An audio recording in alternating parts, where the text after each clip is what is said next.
Olá, amigos e amigas, muito boa noite. Estamos de volta aqui com a nossa live de domingo. Fazia tempo que não tinha a nossa live de domingo. Começamos aqui 8 horas em ponto. E vamos aí hoje discutir modelo de negócios. Modelo de negócio que foi publicado hoje às 18 horas, 18h30 mais ou menos no blog do JC.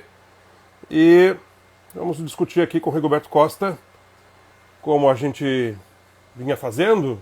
Nós já temos nessa coluna do Rigoberto, pensando no mercado, esse aqui já é o quarta matéria do Rigoberto Costa falando sobre mercado, um assunto que no blog do JC a gente dificilmente tinha uma pessoa com conhecimento para fazer esse tipo de abordagem, e que Rigoberto Costa chega aí para fazer esse tipo de assunto, negócios, modelo de negócio, mercado e tudo mais. Então, vamos...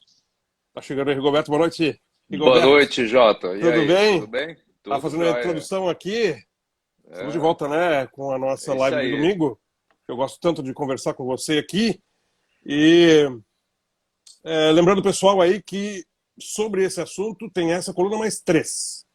E Exato. Isso é o assunto de hoje, que é modelo de negócio das distribuidoras, aparentemente um assunto bem focado, quase que uma leitura para os empresários, mas que nós decidimos publicar porque achamos, e desde o início, com a sua coluna, importantíssimo que a comunidade pudesse conhecer um pouco mais sobre esse tipo de assunto e também colocar de uma maneira como uma série, né? Toda série tem aquele capítulo mais difícil de entender, mais complicado de ser digerido, mas que eu acho que vem complementar os assuntos anteriores e detalhar mais, principalmente, Rigoberto, para dar esse panorama do modelo mais tradicional, né? Que é o primeiro modelo que você vai conversar com a gente hoje, até o mais ousado, que não foi experimentado ainda, mas eu acho que esse ano sai, que é o financiamento coletivo.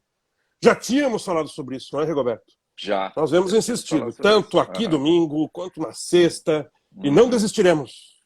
Não desistiremos de ver uma edição de mídia física, de filme, sendo financiada por crowdfunding. Então, esse é o assunto de hoje.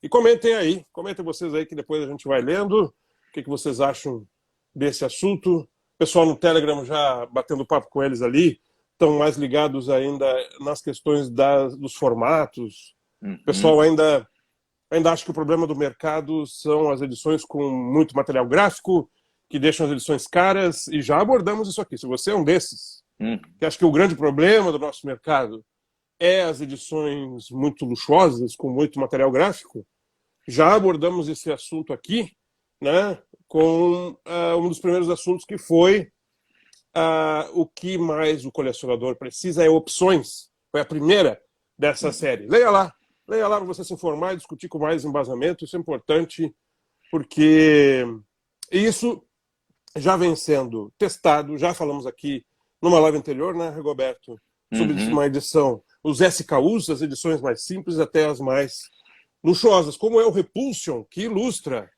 através de imagens do Marliere, que estamos sempre aí apoiando o grande perfil do Marliere no Instagram, não é, Rigoberto? Que tenta ser o SKU com mais itens, ou que tem o certificado, que é numerado, tem luva, sobreluva, tem mini pôster, tem cards, e tudo isso sendo uma edição premium, né? E outras edições que são mais simples. Mas esse não é o assunto de hoje. Então é só porque ainda o pessoal ainda está nessa... O pessoal está discutindo ainda, Rigoberto, está no primeiro artigo ainda, precisamos, né, avançar. E o tema de hoje, então, o Lázaro Ferreira pergunta, é modelo de negócios. Por que, Rigoberto, explique para a nossa audiência aí, que está nos assistindo aqui ao vivo no Instagram e depois vai nos assistir no gravado no YouTube. Se você está no YouTube, deixa aí o seu joinha. Lembrando que no YouTube agora tem o Valeu Demais, que é, se você quiser chamar atenção, o seu comentário ficar em destaque, você pode deixar uma contribuição, uma doação. Assim como é o Superchat no ao vivo, o gravado agora tem o Valeu Demais. Então, você que está no YouTube também, comente aí, deixe seu like, porque o Rigoberto vai fazer uma introdução agora então desse assunto, porque precisamos discutir e conhecer um pouco mais sobre o modelo de negócios. Rigoberto. Então, Jota, eu acho que a discussão que eu vi ali no Telegram, ela é oportuna justamente porque a gente fala do modelo de negócios, e o modelo de negócios hoje é o primordial para a saúde financeira das empresas. Eu vejo que esse assunto das edições mais caras segue sendo o assunto mais incômodo para a comunidade, porque, logicamente, nem toda edição a gente consegue comprar. Eu adoraria poder comprar todas, mas não consigo. E isso deve ser uma constante em qualquer colecionador. Tem momentos que você pode, tem momentos que você não pode. Então, as edições mais caras sempre são, digamos, uma barreira aí para ampliar as coleções. Mas, ao mesmo tempo, a gente está vendo que os modelos de negócio que privilegiam os SKUs, ou seja, que privilegiam justamente você ter desde a edição mais simples até as mais sofisticadas, ele está crescendo. A gente viu isso já, Fan DVD, Fantozani, que nós tivemos na live na última semana, são um exemplo prático disso. Eles estão aí crescendo e otimistas com o mercado, justamente pelo uso dos exclusivos, pelo crescimento das opções dentro dos exclusivos, né? O Sem Tempo para Morrer do 007 foi um grande exemplo, onde você tinha desde o Blu-ray simples até uma edição mais sofisticada, com livro e tudo mais, e as edições mais sofisticadas esgotaram. Então, nos Pânico 5 nós tivemos... Mesma coisa, Pânico 5. Exatamente. Estojo comum, plástico sem nada. Plástico sem nada, exato. Temos a edição com cards e luva, comum. Isso, comum. E a Ultra Blaster com luva lenticular. Lenticular. E cards. E cards. E muita gente não foi, porque você falou. Poderia ter pego, mas esperou, né, procurou esperar para ver depois e tal, não tinha os R$100 ali para comprar e acabou perdendo, porque era 300 unidades, 100 em cada loja. Né? Exatamente. Então, assim, o modelo de negócios define exatamente em que condições a distribuidora vai se relacionar com o mercado. Sim. E é importante a gente saber que alguns modelos são mais fáceis de serem implementados e outros têm uma carga em cima da distribuidora muito grande. E talvez por isso a gente veja algumas distribuidoras um pouco mais pessimistas com relação ao mercado que outras, porque estão com um modelo que exige mais investimento, que exige mais financiamento próprio, né, para conseguir fazer a entrada de uma nova edição no mercado. Então, sim, eu acho que é importante a comunidade entender isso e para os empresários, o que a gente quis colocar aqui não é nenhuma recomendação, nós não estamos aqui sendo pretensiosos de dizer que a gente, a gente vai dar o disclaimer. Caminho, a gente vai dizer qual é a melhor, qual é a pior. Não, a gente só está apresentando quais as opções de modelos, e tem outros que a gente nem colocou, a gente só listou 4, até porque é um tema mais difícil, né? Pode vir a parte 2 até depois. Exato, com outros modelos mais... Isso é bem importante a gente falar, desculpa, Rigoberto, só dentro desse disclaimer, é um assunto, esse talvez dos 4 temas da sua coluna, é o mais árido para pessoas leigas e tal, mas você se esforçou ao máximo para que isso entrasse de uma linguagem acessível, que fosse fácil as pessoas entenderem. Né? Mesmo para quem não é empresário, que não vai fazer nunca negócio, o colecionador sempre bem informado, sempre colabora para a qualidade da comunidade. Certo? Então, esse é o primeiro ponto. Então, dentro dos 4 modelos que você coloca, e dessa descrição que você vai fazer na nossa live aqui hoje também, conversando, trocando ideia com a gente aí, se procurou fazer uns gráficos que se convertem as informações numéricas em gráficos, só que são gráficos com muita informação e a gente procurou fazer o seguinte, então, a gente converteu o seu material gráfico em um PDF que está disponível no site, então quem quiser se aprofundar vai baixar o PDF, vai olhar com atenção, pode dar zoom em todas as informações. Exatamente. Só não colocamos para não ficar muito extenso o post que já é um pouco árido a leitura. Então, para facilitar a compreensão, isso está expresso no post, a gente tem outros gráficos que explicam um pouco melhor isso anexos à matéria, à sua coluna. Tá? E é importante dizer, Jota, que esses modelos que a gente está apresentando, nós criamos projeções de venda, nós criamos uma série de informações, referência de custo, tal, que são tudo da nossa cabeça. Isso não tem qualquer correlação com números de uma empresa ou uma edição, são todos fictícios, né? Então, apenas servem para facilitar a comparação entre os modelos. Não estão aqui para a gente dizer custa isso, ou é assim, ou é assado, ou se vende dessa forma. Na verdade, estão aqui apenas para ilustrar qual é a diferença entre o modelo 1, o 2, o 3 e o 4. Apenas para isso. Tá? Mas, logicamente, todos esses dados eles são difíceis de mostrar num post sem que ele seja muito extenso. Então, a ideia de converter isso para um PDF, permitir que a pessoa baixe esse arquivo e possa ver isso depois, facilita muito a visualização. Então, recomendo a quem queira ver com mais detalhes, não tem nenhum problema, você consegue ver todos os gráficos com facilidade, tá? É um exercício interessante para se entender um pouco mais como operam as empresas e como é o mercado hoje. Né? E vou dizer mais, Rigoberto. Quem estiver interessado em investir, entrar nesse mercado, sabemos que não é fácil. Essa sua série de posts é um mini curso. Nós estamos no Blog JC oferecendo um mini curso gratuito para quem quiser investir no mercado. Tá tudo ali. É uma informação mais genérica, né? Mas com certeza pelo menos a gente pontua tudo aquilo que o empresário tem que pensar antes de entrar nesse mercado. Exatamente, você não encontrará no Sebrae informações tão focadas no nosso mercado quanto essa série de posts que vocês estão tendo aí esse ano. Estamos à disposição, Jota. Se algum empresário quiser conversar com a gente, quiser ver esses números em detalhes, quiser discutir direct para a gente e a gente conversa, não tem nenhum. De olho na coleção, sigam aí de olho na coleção. Estamos aí à disposição de qualquer um. É ótimo de olho na coleção, porque ao mesmo tempo que fala da sua coleção, é de olho na coleção dos outros também, quer dizer, também, de quem for entrar nessa aí, né? Com certeza, com certeza. Então, começando aqui, Roberto, os 4 modelos, vamos lá? Vamos lá.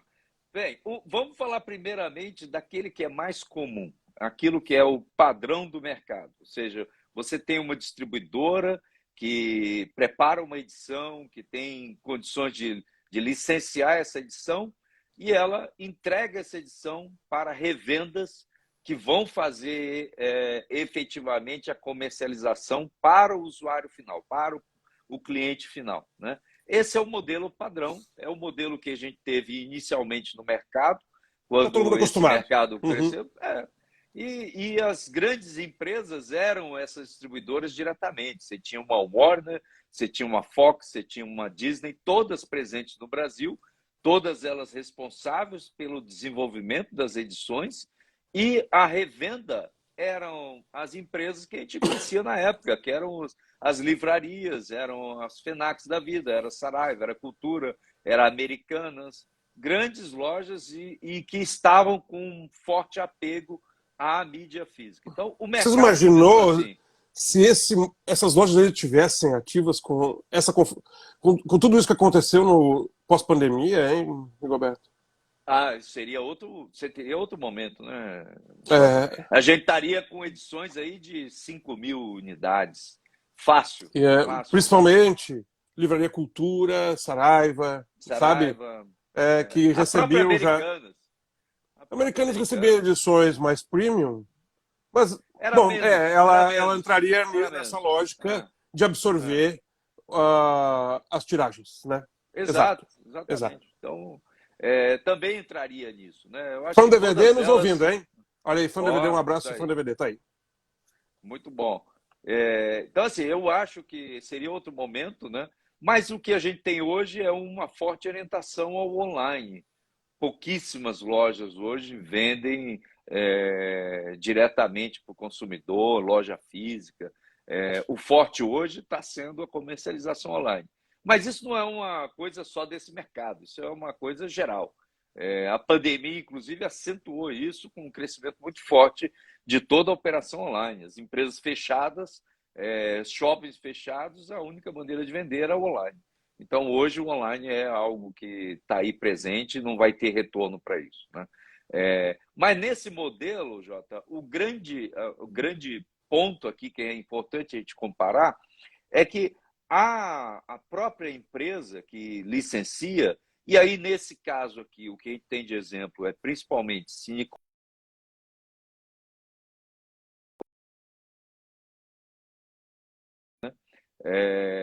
Essas empresas, elas comercializam as edições com as lojistas. E aí temos Fan DVD, temos The Origins, temos aí Bazani, temos várias empresas, Videopérola, que fazem comercialização de títulos a partir da revenda vindo diretamente de Cinecolor, diretamente de Solutions to Go. Para o pessoal entender, o que a gente comparou basicamente? Qual é a regra de faturamento dessas empresas, ou seja, o quanto ela consegue faturar dentro desse cenário aí que nós colocamos de projeção, qual é o descasamento entre faturamento e custeio, ou seja, você tem despesas que você tem que fazer, você tem licenciamento, você tem a parte de fabricação, você tem a parte de todo o material gráfico, você tem logística, você tem transporte, você tem uma série de custos que eles têm que ser feitos antes, têm que ser desembolsados antes de eu receber qualquer faturamento do cliente. Isso aí você esmiuçou essas etapas no segundo artigo que chama Etapas de Produção. Exatamente. E como resolver os atrasos. Esse aí está detalhado lá. Uhum. E esse processo exige investimento do lado da distribuidora. A distribuidora precisa pagar o licenciamento. E, normalmente, o licenciamento é pago antecipado. Ou seja, a Major, que está lá fora, ela exige pagamento antecipado. Então, o grande desafio da distribuidora é pagar todos esses custos, investir na edição, para, a partir daí, começar a comercializá-la.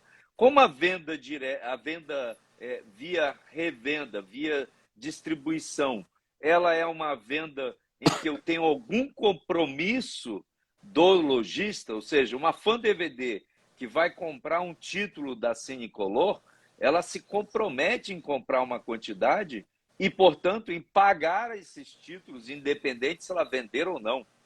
Infelizmente, para a Fan DVD, ela tem que ficar com os títulos na mão. Se ela não conseguir vender, problema dela. Ela tem que investimento de risco. Exatamente. Ela tem que pagar o boleto da Cinecolor. E nessa condição, a Cinecolor tem um risco menor do que o da Fan DVD. O risco foi transferido da distribuidora para o lojista. Né? E os lojistas reclamam muito, né, de que, às vezes, além disso, o risco ficar tudo com a loja, que é o formato mais comum atualmente, a margem de lucro é pequena, né? Exato. Então, assim, a gente mostrou lá, a gente tem uma tabela em que a gente mostra isso, e a margem de cada disco, e até o fã mencionou isso pra gente na última live. Ele diz, olha, Exato. Eu ganhei nesse Pânico R$800, vendendo a 100 unidades. R$800. Aqui no Rio Grande do Sul é 8 pila. 8 pila por disco, por edição. É uma margem pequeniníssima. Ninguém que outro consegue. mercado tem margem assim? Margem pequeniníssima. Que outro, mano? É um mercado de risco, né? Tá aí o fã comentando que nenhuma distribuidora quer ter estoque. Eles querem transferir todo o estoque deles para o lojista. Então, este formato para distribuidora é muito conveniente portanto, o risco da operação é baixo. Tá? Mas, por outro lado, como a gente está falando de edições normalmente vindos de uma major, o resultado de licenciamento para a Cinecolor, para a Solution to Go, também é baixo. E, por isso, a atratividade do negócio para a major não é tão grande. Ela tem lá um valor pequeno para receber. Se o fã recebeu R$ 800, desse valor total aí que a gente pagou pelo Pânico lá, dos R$ 100, eu acredito que uns R$ 30 no máximo foi para a Major. Se eu fizer o cálculo disso em dólar, a gente está falando de $6. E para eles... por dia, para eles isso é nada. Isso é ridículo. Isso é para uma edição que tem 1.000 peças. É como você já disse aqui, não vale um minuto do executivo para assinar um vale, contrato. Não faz nada. Logicamente, se a gente estivesse falando de 10.000 peças, esse cara estaria com outro interesse nesse valor, porque já estamos falando de $60 mil por edição. Já é alguma coisa muito mais significativa, né? Para ela ter essas 1.000 peças, $6 mil, isso não é nada. A isso única solução... Eu vejo, não sei se você, Rigoberto, se alguém que está nos assistindo vê, comente aí. A única solução para sair desse brete é aumentar o público consumidor. Não tem outra. Não existe. Não tem mágica. Não tem mágica. Porque não tem a margem já inexistente. Exato. Não tem como aumentar o preço, não tem como. O público atual não consegue comprar mais do que já cobra. Os 300 de Esparta, já com as contas aqui além do pescoço. Olha aí, fã dizendo que sobra para coisa entre R$ 12 e R$ 16. É pior ainda. É metade. Estamos falando de $3 mil. É nada, Jota. É nada. O cara desse nem se interessa por ver uma edição dessa. Não. Então, assim, até para uma Cinecolor, deve ser um desafio imenso convencer um executivo de uma major a fazer um lançamento desse. E, querido Rigoberto, já falamos sobre isso. Quem nos assiste, temos agora 30 pessoas aqui nos assistindo ao vivo, e já falamos na live. O Aranha 3 está empenhado, não sai, não vai, não volta, justamente por causa disso. Claro. A Sony está olhando a planilha lá nos Estados Unidos, dizendo, mas o que é isso? Não, mas para isso eu não quero nem que lance. Deixa eu falar. Deixa eu falar. Vai entrar em algum streaming e eu ganho assim. mais dinheiro no streaming. Acabou. Então, é muito difícil. Agora, do ponto de vista de modelo de negócio, ainda é um negócio de risco médio a baixo para a distribuidora. O risco maior está na mão do lojista. E o lojista, coitado, tem que se virar nos 4 para poder conseguir fazer marketing com margem de R$800, você não consegue fazer marketing. Não tem como fazer marketing com R$800 de margem. Né? Então, assim, essa equação toda ela é uma equação difícil, porque ao mesmo tempo que a distribuidora não tem dinheiro para fazer marketing, muito menos tem o lojista. Né? Então, e ele tem que realmente a se apoiar em iniciativas como o blog do JC, com processos aí de pessoas interessadas falando. É isso que dá para fazer nesse momento, infelizmente. Tá? Estimulando a comunidade já consolidada, porque o blog do JC, infelizmente, não tem como penetrar fora, porque o nosso assunto é nicho. Então, esse é o ponto. Né? Nós conseguimos fazer a cobertura dentro da comunidade já consolidada. Exatamente. Dificilmente algum título como o Pânico 5 que fura. E aí, quando a gente dá uma tweetada, vai para a comunidade, ou para o 007, que consegue. E o Liga da Justiça, o Zack Snyder, né? Do Zack Snyder conseguiu aqui também. Atravessar a bolha. Então, olha isso, estamos 3, mas é muito raro que a gente fure essa bolha. Muito raro. Mas esse ainda é um modelo tradicional que eu acho que tem muita perenidade, vai continuar por muito tempo isso ainda, não tem por que mudar. Para uma Cinecolor, para uma Solution to Go, é a única maneira que eles têm de operar no Brasil. Tá? O segundo modelo já é um modelo que hoje é o padrão das distribuidoras independentes, que é a venda direta.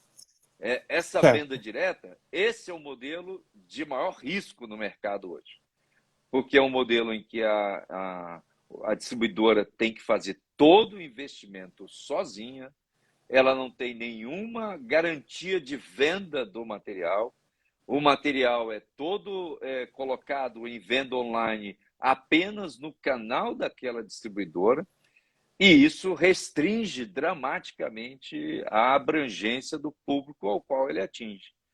Então, ou ela tem realmente um produto que é atraente, que, por exemplo, a gente pode falar de alguns exemplos aí, por exemplo, da Versátil, em que ela vendeu itens como Midsummer ou Parasita, que foram itens que tiveram grande aceitação do público, foram vendidos em uma quantidade boa, mas tem outros itens que eles não conseguem vender. Há obras-primas. Eu vejo o André Eu vejo Rigoberto, o André da Versátil falando nos grupos que o Midsommar não conseguiu atingir a quantidade que o estúdio, né, quem é o detentor dos direitos no nosso país, tinha acordado com eles. Não sei se você viu isso. Então, mesmo vendendo bem, né, não conseguiram chegar ao valor. Eles estavam, acho que, interessados em uma soma maior que 1.500 unidades. E eles não conseguiram atingir, eu acho que essas 1.500 unidades. Seja, Roma parece que também... Roma parece que também não foi... Não chegou. Roma muito menos, né? Roma não conseguiu chegar. Então, assim, é muito difícil, porque são títulos que, embora tenham... São títulos de muita qualidade, a edição é linda, títulos excelentes, um trabalho fantástico da Versátil, mas são títulos de muita dificuldade para vender, porque são de ambiente restrito, normalmente associado a um cinéfilo, não é para público geral. Não é o Parasita já tinha sido queimado o filme, né? A pessoa Exatamente. que ainda não está no dia a dia como nós, Roberto. Olha, o Parasita não entende muito bem. Ué, uma relação de novo, será que é o mesmo? E, tipo, com nova roupagem? Será que... Por que falaram tanto? É difícil, Muito difícil, né? Vejo outros títulos, por exemplo, da Obras-Primas, que também tiveram muito sucesso, que a gente viu, o Lobisomem Americano vendeu todas as Evil Dead. Evil Dead também foi uma venda fantástica, mas agora eu vejo uma certa dificuldade, por exemplo, no Rambo. Olha que o Rambo é um título de bastante apelo, né? Conhecido, popular. Mas a combinação de situação do custo do item, um licenciamento mais caro, o próprio Valmir mencionou que o licenciamento dele foi bem caro, associado a uma compra num dólar mais alto, a gente já estava ali no dólar 5,60. Tudo isso é uma combinação ruim que traz o custo do produto ser mais alto. E isso dificulta a venda. Então, este modelo de negócio em que a distribuidora faz tudo, controla tudo e ela mesma vende, é o modelo de maior risco, e principalmente o descasamento entre faturamento e despesa é gigantesco. Explica para nós, Roberto, como é que é. A maior parte da venda é feita em parcelas. Raramente o nosso consumidor compra isso à vista. Ele normalmente compra em 6 vezes, compra em 10 vezes, compra em 12 vezes.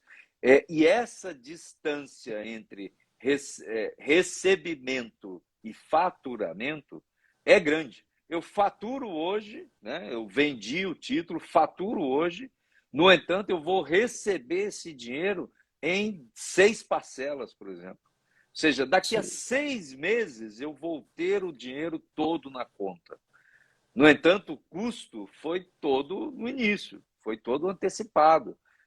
A maior parte das coisas vencem no máximo em 30 dias. É o convencional. E muitas coisas vencem na entrega. Por exemplo, produção, por exemplo, a parte gráfica, você só recebe material se você pagar. E, portanto, todo o risco financeiro fica por conta da distribuidora. E daí a grande dificuldade com a pré-venda. Eles precisam da pré-venda para financiar os títulos.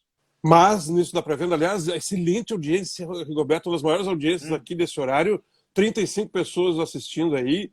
A gente tinha uma média de 20. Não é ruim, hein? E o que eu queria dizer... Difícil, esse de hoje é difícil. Muito obrigado a você que nos assiste aí nessa live aqui no Instagram e no gravado do YouTube. Rigoberto, nesse negócio da pré-venda financiar, o PC esses dias, conversando com ele, não sei se o PC está assistindo, acho que não, mas usou uma figura perfeita.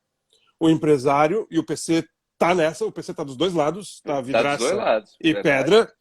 Uhum. O empresário, ele não pode cair nesse negócio da pré-venda, de adiantar receita, como aquela pessoa que usa 2 cartões de crédito, Rigoberto, pagar usar um cartão de crédito para pagar o outro.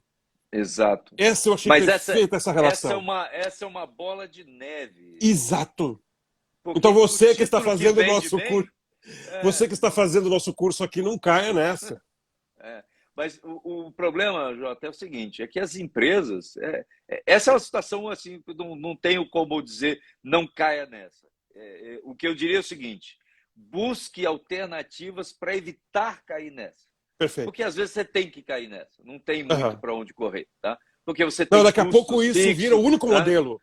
Esse é o problema. Esse é o problema. Então, sim, essa bola de neve, ela funciona bem quando os seus títulos estão vendendo bem. Sim. Ou seja, se meu título vendeu bem, vou ter um grande faturamento, talvez consiga fazer algumas antecipações de receita, isso tudo é uma negociação com agentes bancários, tal, mas isso funciona bem quando o título vende bem. No dia que o título não vende, pronto, aí o mundo cai. Porque você contava com aquela receita para poder fazer o investimento do próximo. E aí é um castelinho de cartas que vai desmontando ao longo do caminho. É roleta no cassino. Roleta no cassino. É muito perigoso isso. Né? Agora, às vezes é a única alternativa que você tem num determinado momento. E as empresas estão fazendo isso. É normal que façam, né? Não é nada errado. É o padrão de operação que você tem no mercado brasileiro. Até porque o mercado brasileiro é um mercado em que o financiamento bancário é muito caro. O que se faz lá fora é ir buscar um banco que financia a sua operação. Sim. E aí você evita a dependência da receita. Uma receita que você talvez não tenha no curto prazo. Só que isso lá dá para fazer porque as taxas de juros são baixas. No Brasil é quase impossível você ir para uma situação dessa. Só quem se financia em banco são grandes empresas que não precisam financiar em banco. Uhum. Para essas, porque o banco olha para a empresa pensando nas condições de pagamento. Aquela empresa tem capacidade de pagamento? A pequena e a média, na maior parte das vezes, não consegue preencher esse critério. Sim. Só a grande. Só que a grande não precisaria do banco para se financiar. Não precisaria. Então, é uma inconsistência total no nosso mercado financeiro. Né? Mas essa é a realidade que a gente tem hoje. Tá? Então, esse negócio da distribuidora com venda direta é o que eu acho que é mais difícil você trabalhar. Definitivamente é uma situação complicada de você trabalhar hoje em dia. Tá? Mercado de nicho, pouca gente com capacidade financeira para comprar em pré-venda e as empresas têm dificuldade de se financiar. Então, esse é realmente arriscado. A informação do Fundo DVD aqui, que começa na próxima sexta-feira, na live do BJC, um projeto, uma pré-venda de um projeto todo pago já sendo produzido pela Videolar. Nos preparamos para isso. O Fantozani sentou, analisou, planejou e executou. Então, quer dizer, já o projeto já vai para pré-venda todo já financiado, já autofinanciado. Né? Esse é o correto, é o autofinanciado. Né? Mas, lógico, isso depende das condições de cada empresa. Então, lógico que isso é a maneira mais correta de se trabalhar. Foi isso que o PC quis dizer. Ou seja, ele precisa ser capaz de se financiar para poder jogar o título no mercado. Né? Essa é a realidade e espero que realmente as empresas consigam entrar nesse modo de operação, porque isso é muito saudável para o mercado. Uhum. Né? Modo 3. Esse aí, fã DVD, é o que inventou. Ele que inventou. Foi que inventou. Né? Né? Foi ele que inventou. Eu fiz questão de botar aqui, embora seja uma versão específica do modo de venda e distribuição padrão, isso foi inventado pela FunDVD, ou seja, ele foi lá, escolheu um título, licenciou aquele título, comprou toda aquela quantidade que ia ser fabricada e ele se responsabilizou pela comercialização. Hoje isso já está mais difundido, isso já é uma coisa mais ampla no mercado, e agora eles operam até em bloco, ou seja, tem 3 ou 4 empresas operando em bloco para conseguir os exclusivos. E aí nesse bloco se junta também a Video Pérola. Então, FunDVD, The Originals, Bazami e Video Pérola. Os 4 se juntando para conseguir um exclusivo de um determinado título. Isso é fantástico, né? Isso realmente é sair fora da caixa, como disse o fã. É pensar a coisa de outra maneira, é encontrar alternativas, é diminuir risco, é tudo aquilo que ele tem que constantemente estar pensando, imaginando alternativas para diminuir todo esse risco. E nessa condição, para a distribuidora, o risco realmente é baixo, e para o pessoal da lojista, ele aí olha os SKUs. Ele começa a pensar, opa, vou botar uma luva, a luva realmente dá um diferencial, a luva com card, ou o lenticular com card, ou seja, ele cria um monte de opções e abrange mais ainda o mercado. Ele compra desde do título individual, no plástico, com um único disco, até o título mais sofisticado, e com isso divide o risco da operação como um todo. Ao invés de ele pegar 300 itens de um determinado edição, ele acaba pegando 100 de cada, diminui o risco dele e consegue vender isso mais rápido. Atinge então, vários públicos. Claro, e é o que ele precisa. A gente precisa aumentar o público. Né? Exato. E a maneira de fazer isso é excelente quando você tem o uso dos exclusivos e o aumento do SKU. Né? Isso é importantíssimo para a gente abranger mais gente. Essa é uma operação, para mim, que foi inventada nesse mercado. Né?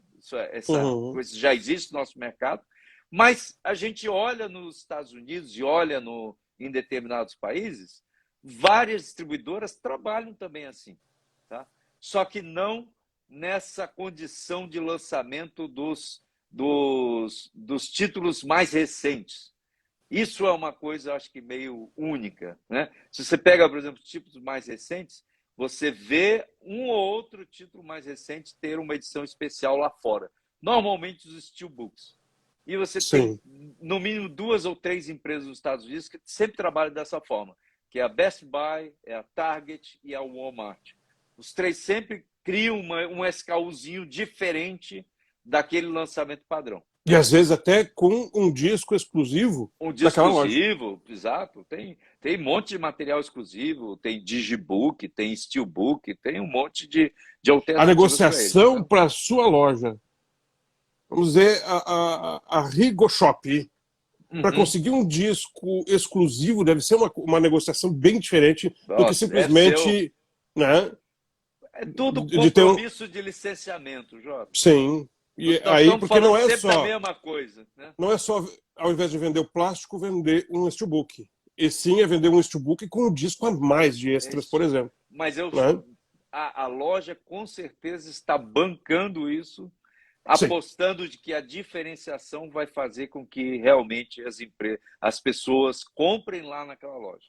E faça aquela foto, porque todo lançamento, agora no Aranha 3 dos Estados Unidos foi isso. O cara faz aqui a edição e o logotipo da Best Buy lá no fundo. Claro, pá! Claro. Hein? E aqueles gringos, e a gente passa o feed, Rigoberto. E vai um monte de vezes. Um monte, Best Buy, Walmart, é isso aí.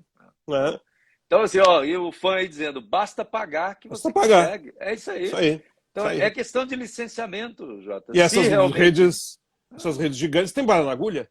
Claro, lógico, uma Best Buy. E você vê que até uma Best Buy hoje está esgotando os títulos dela. Sim. Olha como isso está forte lá fora. Ela esgota títulos inteiros. O Aranha já está esgotado. Não tem mais o steelbook. A Walmart está próxima a esgotar. Esgotou na pré-venda? Na pré-venda, exatamente. Então, assim, não foi para prateleira, gente. O Aranha 3 não foi para prateleira em steelbook. porque já tinham vendido tudo, já era, acabou. Uhum. Né? Então, O assim, que ele disse aqui? Opa! Jota revelando. O que será que eu revelei? Nem eu sei. Então, assim, eu acho que esse modelo tende a crescer. É um modelo que a gente viu que é vitorioso, que as empresas estão apostando. O otimismo é grande dessas empresas. Por quê? Porque está havendo a correspondência da venda. Ninguém fica otimista sem vender. Eles estão vendendo. E, logicamente, temos que dar a mão à palmatória, que também a qualidade do título está sendo muito boa. Né? As edições são muito boas. Material, lenticular lindo, material de primeira. As sobreluvas da Lionsgate? Maravilhosa também. Então, assim, estão fazendo um trabalho de primeira. E isso atrai as pessoas e o público compra. Né? Então, eu acredito muito nesse modelo. Eu acho que esse modelo tende a crescer no Brasil. E está aí, Fantozani já deve ter... aí, temos um projeto para disco extra. Olha lá. Olha aí. Já tem disco extra. Olha só. Fantozani já vai vir com disco extra. Que coisa, ó. Que legal. É isso aí. Não sabia. Eu não sabia. Também não sabia. Dando exclusividade aí, ó. O SKU exclusivo e limitado. Olha isso que lindo. Legal. Vai sumir em uma semana. Claro. E aí o que é? Os três Fantozani vão colocar de novo R$8 no bolso? R$6 no bolso? Vão, claro que vão só. Só que esse é o marketing. Esse é o cartão de visita para quem nunca comprou Fantozani. Exatamente. Vai ser. Como foi agora o lenticular. Caramba, o lenticular. Os gringos estão olhando. Aí, a reboque disso, a marca vai crescendo. A marca, essa é a grande vantagem de se criar um produto exclusivo. A marca cresce. E outra coisa, você repete isso constantemente. Os 800 viram 10 vezes, 10 edições de 800. E é isso que vai trazer resultado para as empresas. Não é o simples 800 daquele título. Mas se você conseguir repetir isso constantemente, você vai ter condições de fazer. Vai acontecer. O Cyberrun aí, ó. Cyberrun aí, os steelbooks da Best Buy estão na mão dos atravessadores. Já imaginou o Fantozani? Daqui a pouco entra... Vai acontecer. Vai ser outra coisa. Atenção para o próximo. Atenção para o próximo já. Exatamente. O pessoal já... o olho já começou a crescer. Claro. E o último modelo, Jota... Esse é o modelo que a gente está apostando que pode fazer uma diferença nesse mercado. Esse eu me empolgo muito. Eu estou louco para ver uma dessas aí logo. O crowdfunding hoje é o principal modelo para quadrinhos no Brasil. Modelo. Olha aí. É o principal. Sim, porque tem muita oferta. Muita oferta. Né? Agora, logicamente, empresas maiores, você pega, por exemplo, já uma Pipoca Nanquim, que já tem um peso maior, ela não precisa mais do crowdfunding. Pipoca Nanquim é Amazon, é quase a mesma coisa. Exato. Eles estão muito fortes. Eles conseguiram acertar um modelo com a Amazon, e a gente comenta isso no final, né? Que funciona para os dois. Exato. Funciona para a Amazon e funciona também para a Pipoca Nanquim. Mas, voltando ao modelo, eu acho que o crowdfunding é um modelo que pode trazer mais conforto para a distribuidora independente. Hoje ela está focada na venda direta, tem um risco altíssimo, só vai receber depois de 6 meses, 8 meses, enquanto que se ela tivesse uma opção de crowdfunding, talvez ela consiga ter um resultado mais interessante. Por quê? Porque o crowdfunding, na verdade, você vai fazer uma venda também, né? É uma venda disfarçada, digamos assim, apostando que você vai receber o título lá na frente, né? Mas a grande vantagem é que para quem está fazendo essa venda, você recebe quase que imediatamente os valores distribuídos. Quase não ter dor de barriga do empresário para saber se vai fechar a conta ou não. Se vai fechar ou não. Né? Então, você indicaria financiamento coletivo para quem fosse começar lançar um projeto hoje em dia? Eu indicaria como uma grande opção. Sim. Eu acho que ela é mais fácil de funcionar e ter menos risco ao distribuidor do que a venda direta. Ou a não ser que essa nova iniciativa tenha pontos de venda para fazer o número um, que é a distribuição direta. Exatamente. Aí se consegue fazer isso como número um, beleza. Eu iria no número um, porque essa é a maneira tradicional, mais confortável para todo mundo, né? Mas você sendo uma nova empresa, vamos pegar o exemplo aí da própria Brotherhood. Sim. A Brotherhood teve que fazer venda direta. A diferença dela no modelo híbrido dela é que ela fez a venda através de um canal de terceiro, mas não deixou de ser uma venda direta. Assim, eles eram totalmente responsáveis, eles apenas usaram a infraestrutura de comercialização da One Films, mas o produto foi feito por eles, foi pago por eles, tudo era feito por eles, né?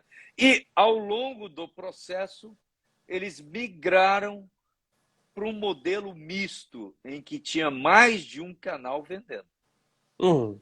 Né? Então, o que é interessante, você vê o dinamismo que o mercado exige. Você precisa repensar e fazer isso. Fan DVD acreditou no produto, foi lá e pegou, né? Também. Foi uma iniciativa... Também, mas você vê que é uma aposta também. No início, eu me lembro que a Brotherhood disse, não, a gente tem um acordo de exclusividade com a One Films. E esse acordo evoluiu para ser, não é mais hoje tão exclusivo, já podemos ter outros e abrir um caminho para fã ir lá e pegar também o título, né? Então, assim, isso é muito dinâmico. Mas eu acredito nesse modelo do crowdfunding, porque assim, a aposta é uma aposta que eu acho que é de risco menor do que a venda direta, né? Você pode não conseguir lançar, isso é uma realidade, você pode não dar certo a sua aposta, mas assim, o que a gente vê hoje no mercado, pelo menos em quadrinhos, pouquíssimas campanhas não são bem-sucedidas. Que não fecha. Pouquíssimas, né? E tem toda uma técnica, e eu recomendo que o pessoal assista a live que se falou do crowdfunding. Exato. Porque tem várias técnicas ali. Embutir a live. Interessante. Aliás, você se surpreendeu com algumas dicas que está lá, então é importante que todos assistam. É muito importante, porque ali tem coisas que eu não imaginava e que o cara ele colocou muito bem e mostra que funciona, que tem recursos e tal. Então, eu aposto que esse ano tem os macetes, vai né? fazer. Tem os macetes. Eu também acho. Eu acho que esse ano alguém vai fazer isso. Não sei. Eu vou ficar muito feliz. A Brotherhood é uma que traz aí, os caras são inovadores, gostam de fazer coisa diferente. Quem sabe eles não apostam em alguma coisa assim, né? Vamos ver. Mas mesmo as tradicionais, seria muito interessante que elas investigassem o modelo, que elas avaliassem o modelo. Tem algumas coisas também que são importantes considerar, que tem um aspecto de ganho fiscal, ou seja, redução de impostos pelo uso dessa campanha. Tem alguns aspectos aí. Se você pega lá na Catarse, ela tem um PDF no site só falando sobre isso. Que olha aí. existem Mas como é? Há uma isenção ou baixa o imposto? É que baixa o imposto porque você não tem você recebe esse dinheiro como meio que uma doação ou prestação de serviço. Então você não paga o ICMS diretamente. Olha, isso não estava na live lá, isso aqui exclusivo aqui. Não estava. Mas eu acho que isso depende de cada emprisa, Jota. Isso precisa pegar o contador, apresentar para o contador o modelo. E o contador é que vai. Isso não é uma coisa. A própria Catarse disse: olha, tem várias opções, algumas onde você reduz imposto, outras que você paga o mesmo, tá? Mas não tem nenhuma que pague mais. Tá? Certo. Não se paga mais imposto por usar crowdfunding. Então, assim, tem outros benefícios que eu acho que podem ser avaliados. E imposto é sempre uma coisa que a gente quer pagar menos, porque é um ofensor grande aí do custo do material, né? Sim. O Ricardo Rocha aqui manda mensagem de Portugal aqui, Rigo. Opa! Em Portugal deixaram um abraço ao nosso querido Ricardo Rocha, né, que já participou aqui, inclusive, da live da Hora do Colecionador. Em Portugal deixaram de lançar Blu-ray, a distribuição fica por parte dos distribuidores espanhóis, que de certa forma vai compensar a baixa de vendas na Espanha. Então, eles estão fazendo Estão diluindo, né, os custos, distribuindo para Portugal também. Mas vejam o exemplo da Cinecolor, que hoje está com a distribuição de México e Brasil, que são os dois únicos mercados que ainda vendem mídia América física, Latina. né? Na América Latina. Então, assim, você vê que eles estão diluindo custos também, né? Porque provavelmente a negociação que ele faz para o México, ele também aproveita e faz para o Brasil. Então, santa hora que alguém se deu conta de fazer isso. Claro.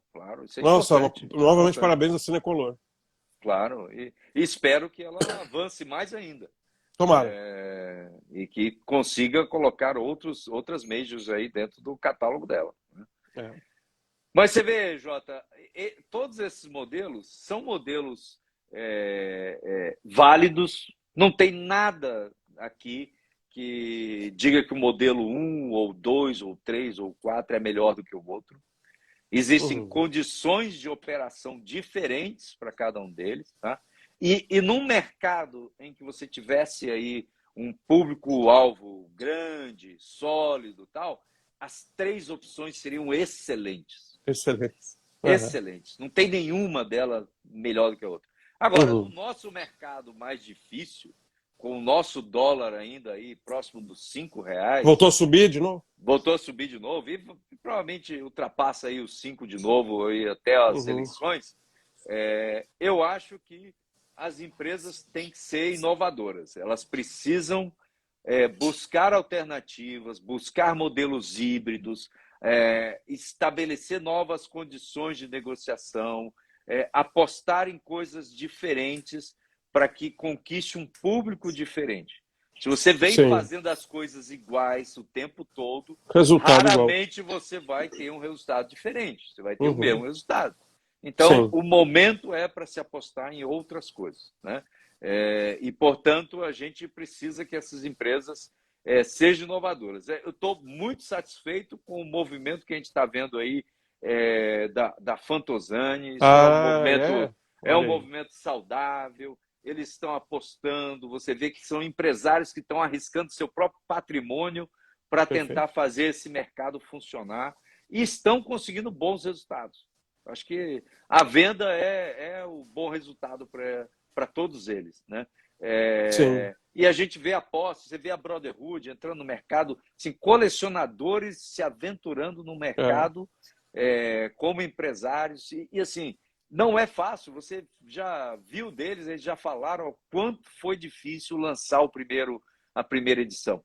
Exatamente. Quanto eles apanharam, deram sangue. Isso que nós já falamos na live da Brotherhood, né, Rigoberto? Naquela live em que apresentamos a empresa e tudo, tem a participação do Hernani da One Filmes, que eles disseram que mandavam os e-mails e ninguém respondia. E se associaram a One Filmes porque o Hernani mandava o e-mail e respondiam na hora. Claro. Então, para esse início é muito difícil. O relacionamento... O céu é o limite, Zufan. O céu é o limite, é isso aí. Mas esse relacionamento com as empresas lá de fora, ele é muito difícil de você conquistar, né? Então, utilizar alguém que já tem esse relacionamento e que tenha capacidade de conversar e falar com o executivo lá de fora é essencial para que você consiga fazer alguma coisa, não tem jeito. Então, eles foram da maneira certa, fizeram o projeto certo, deram sangue. O André que está aí, que não nos deixa mentir, deram sangue pelo projeto, né? E está aí, uma edição linda, maravilhosa, e que tenho certeza que vai esgotar totalmente e que venham novas também com eles. E já vimos que eles estão evoluindo. Já modificaram o modelo, já não é de venda direta, já é um modelo mais híbrido, e com certeza vão vir coisas novas deles. E é isso que a gente precisa no mercado. A gente precisa desse dinamismo. A gente precisa deles não terem medo de testar outras opções. Eu acho que é isso. E falando nisso, eu acho que as empresas ainda têm que bater na porta da Amazon. A Amazon é um canal importantíssimo para o crescimento do nosso mercado. Ela é grande, ela tem capacidade, e para uma distribuidora é essencial que você esteja dentro da Amazon. Então, não é fácil, é empresa agressiva, ela faz o que é necessário para ela ganhar, mesmo que seja destruindo outra empresa, né? A gente já viu isso muito nos Estados Unidos, com as livrarias, quando a Amazon Sim. entrou firme, várias fecharam, e é um modelo americano de trabalho, né? Mas, ao Claro. mesmo tempo, eu vejo, por exemplo, o sucesso que a Pipoca Nanquim tem com a Amazon. Se a Pipoca Nanquim conseguiu equacionar financeiramente a sua estrutura para utilizar um canal com a Amazon, eu acredito que possam existir maneiras de fazer a mesma coisa com a mídia física. Talvez não nesse primeiro momento, mas acredito que para o futuro do nosso ambiente vai ser necessário ter uma empresa como a Amazon. Pois então, surgiu essa semana aí, Roberto, o quinto elemento 4K na Amazon. Na Amazon, a OP exatamente. é caro, mas... É caro, mas tem um okay, custo adicional. A OP negociou com a Amazon e colocou lá. Então, me parece que a partir disso, não há portas fechadas para a Amazon para isso aí. Claro que não há, ela vai cobrar a parte dela, mas exatamente. Daqui a pouco se acha um ponto de acordo.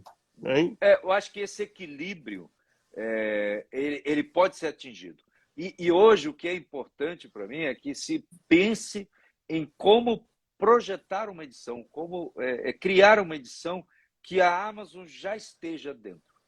Sim. E que você já consiga encaixar a Amazon dentro. Isso fará um grande diferencial até para nós colecionadores. Tem muito colecionador que tem dificuldade de adquirir pelo frete. Pela dificuldade de adquirir com frete. E a própria estrutura da Amazon é uma estrutura muito, muito mais sofisticada para isso, muito melhor de trabalhar. Tem visibilidade enorme, né? Visibilidade enorme, um marketing não é à toa né? que todas essas lojas que nós estamos falando aqui estão no marketplace da Amazon. Sim, claro. Então ela sabe da visibilidade que isso com certeza, dá, né? Com certeza.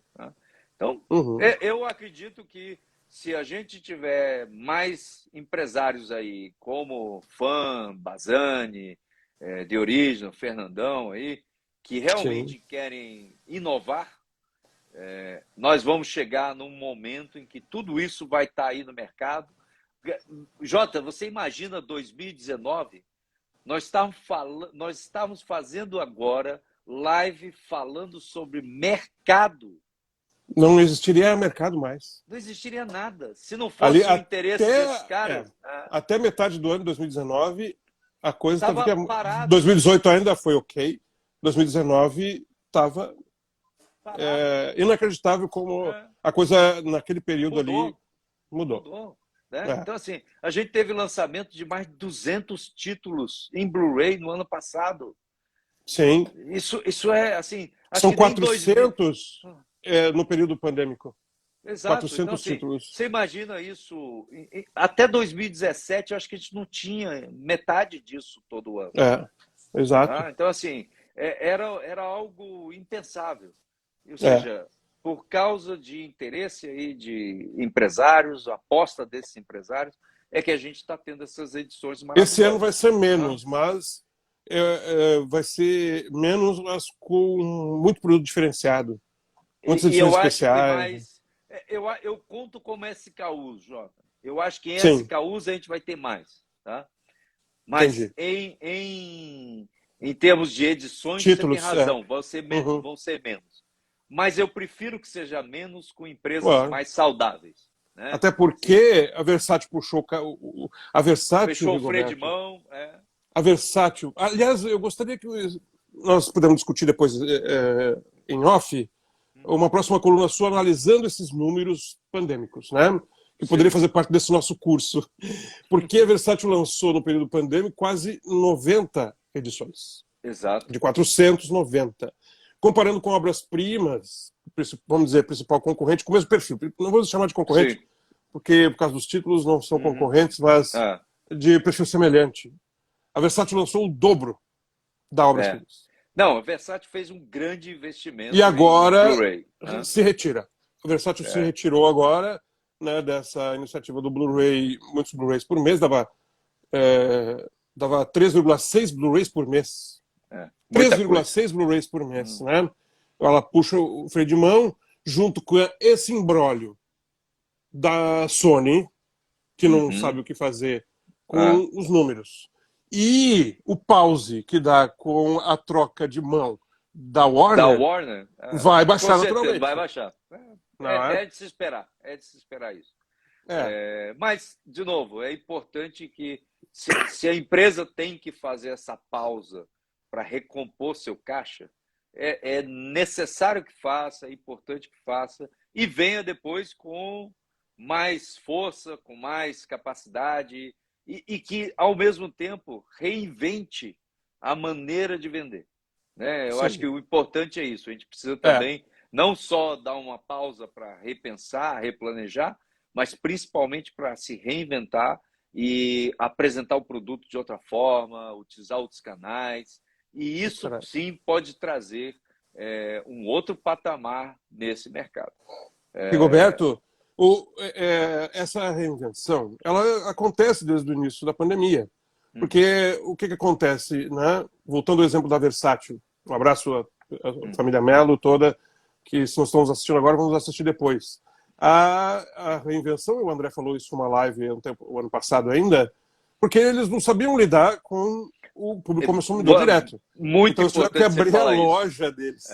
Eles fizeram isso, né? Eles se reinventaram. Foi uma grande reinvenção da Versátil, na verdade. Né? Era uma empresa que foi criada no ambiente padrão, onde ela era distribuidora, só vendia diretamente para as revendas, para lojista, nunca vendeu 30 anos no formato, né? Exato. 30 anos. Ter que se reinventar foi um negócio que realmente deve ter chacoalhado inteiramente a operação deles. Né? E acho que eles já deram mostras de que conseguem se reinventar. E, portanto, é de se esperar que logo venha uma nova reinvenção da Versátil. E os títulos são maravilhosos, edições maravilhosas, tem muito interesse de manter um negócio como o da Versátil. Então, acredito fortemente que eles venham aí nos surpreender aí nos próximos meses com outros títulos fantásticos e talvez até, quem sabe, um novo modelo de comercialização. Né? Exato. E, como você disse, Roberto, é importante que se teste, porque não vai ser tudo que vai acertar. Não, mas daqui a pouco, se acha que se não testar, e estamos vendo várias empresas testando, sim, mas se não testarem outras maneiras, não vão conseguir vencer as dificuldades por não ter o número 1 ali. O número 1 ali realmente é uma dificuldade de ter a distribuição, principalmente para a loja física. Que eu realmente, a coisa que eu mais lamento desses modelos é não ter mais loja física para expor e as pessoas, o público, para que o público comum, o público não um colecionador hardcore ou colecionador casual, ele enxerga que ainda existe. Exato. Essa impressão de que a mídia física morreu, que as pessoas, quando chega o Fernandão com a luva para fazer uma luva numa gráfica, e o cara da gráfica diz, mas ainda existe isso? É porque quando ele vai ao supermercado, ele não vê mais. Quando ele vai comprar um livro que está bombando, ele vai comprar um livro para ele, para dar de presente, ele não vê mais. Essa invisibilidade da mídia física, porque só enxerga quem faz a busca Blu-ray, né, Pânico 5, né, DVD, sei lá, um DVD da Disney. Nós já mostramos isso até como se comporta, né, Jota? Pois é. Nem é uma coisa que apareça assim tão facilmente numa busca de Google. Exatamente. Até isso é um ofensor contra a mídia física, né? Por quê? Porque o investimento de marketing, de SEO das empresas ainda é relativamente baixo. E infelizmente é um ciclo vicioso que só investimento poderia quebrar. Thiago Matar aí comentando, Roberto, quem sabe a Fantozani abre um dia uma loja física. Quem sabe, olha aí. Você vai lá tomar um café com o Fernandão? Hein? Exato. A única coisa que ele não bebe é café. Né? Uma cerveja seria melhor, né? Isso.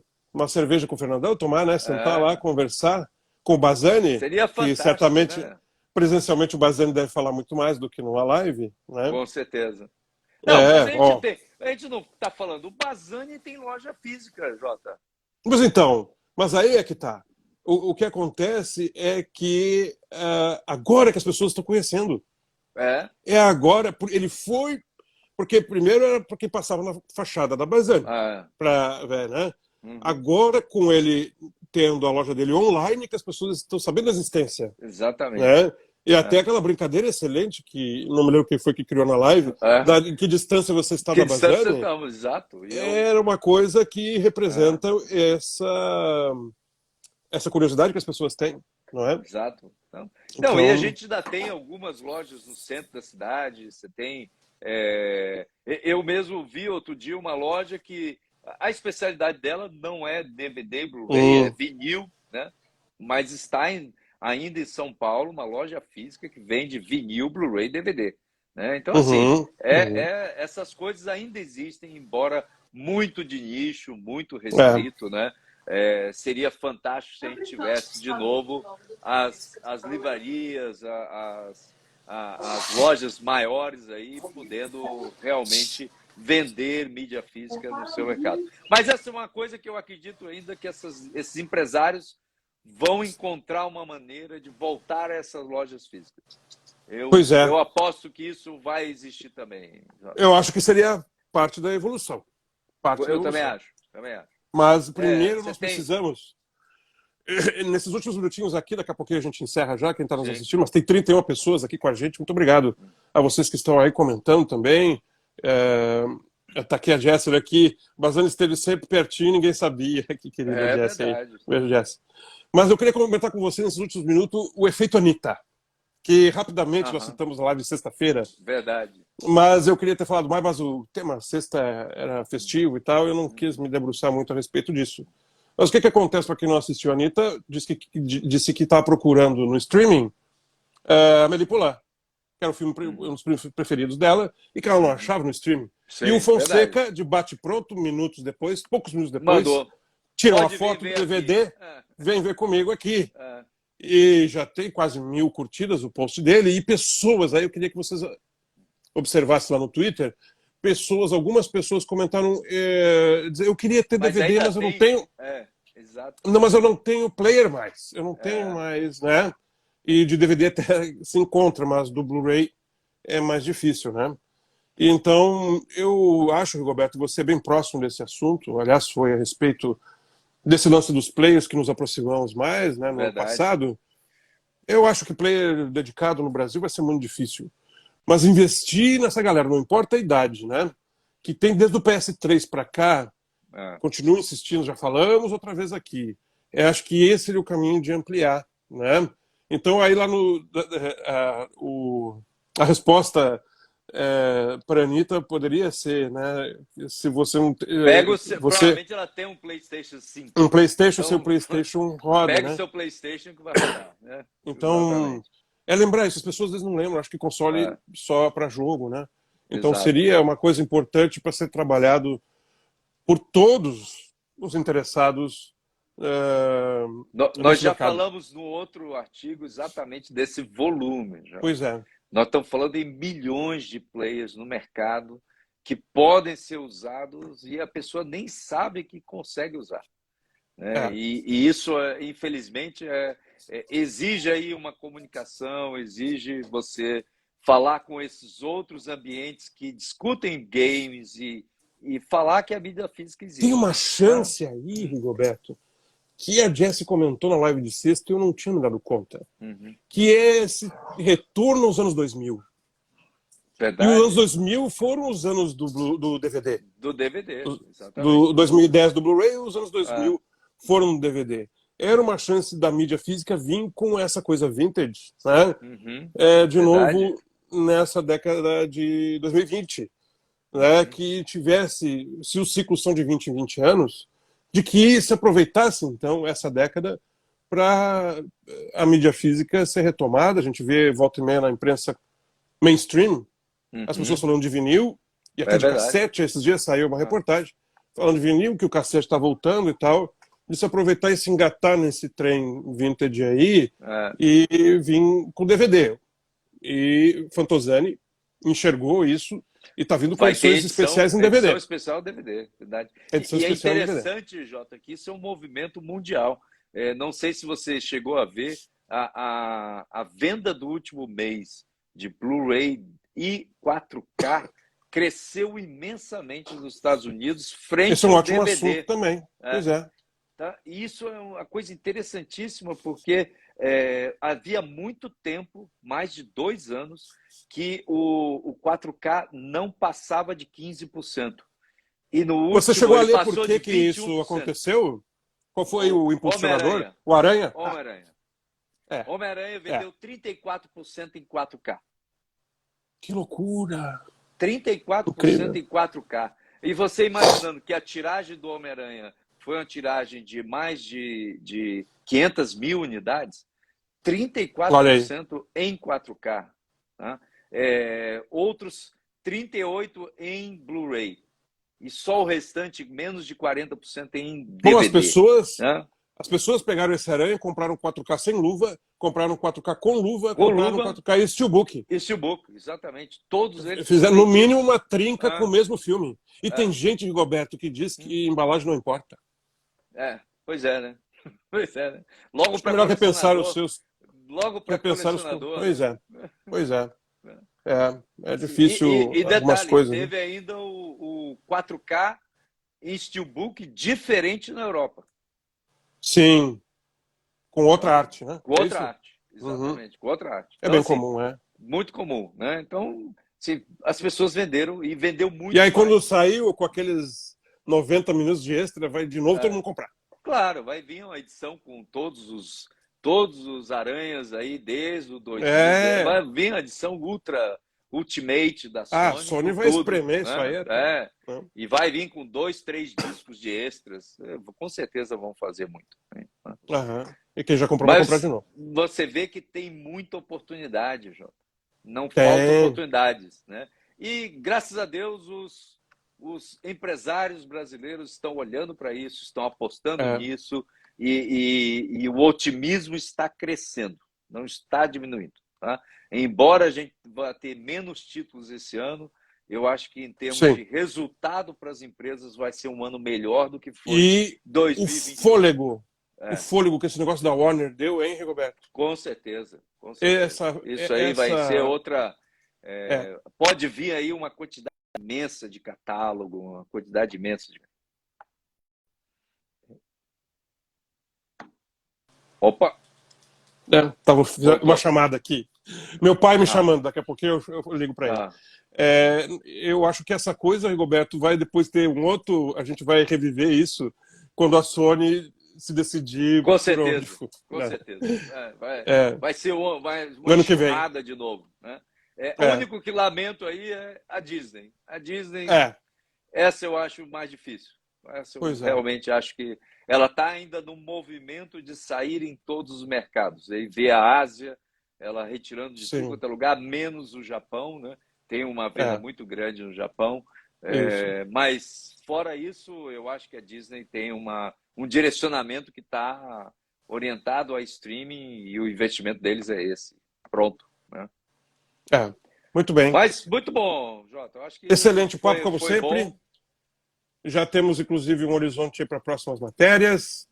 Convidamos a todos aí que visitem.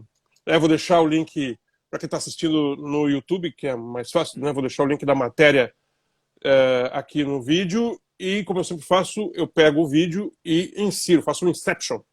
Insiro a live no post do assunto, da matéria também. Então, a pessoa pode ler, acompanhar. O curso é completo aqui, de graça. E a gente fala tudo. Eu me dei conta disso durante a live, que nós estávamos dando um curso gratuito. Nós estamos fazendo o que o pessoal do hambúrguer faz. Olha aí, o pessoal do hambúrguer sempre volta. Grande referência nossa o pessoal do hambúrguer. É isso aí. Então, um bom jantar aí para vocês que forem comer hambúrguer ou outra coisa qualquer. Uma boa noite, Rigoberto. Muito obrigado. Muito obrigado a todos vocês que estiveram aqui com a gente. Um grande abraço, uma boa semana. E voltaremos. Fiquem bem, se cuidem. Tchau, tchau. Tchau, tchau. Até a próxima.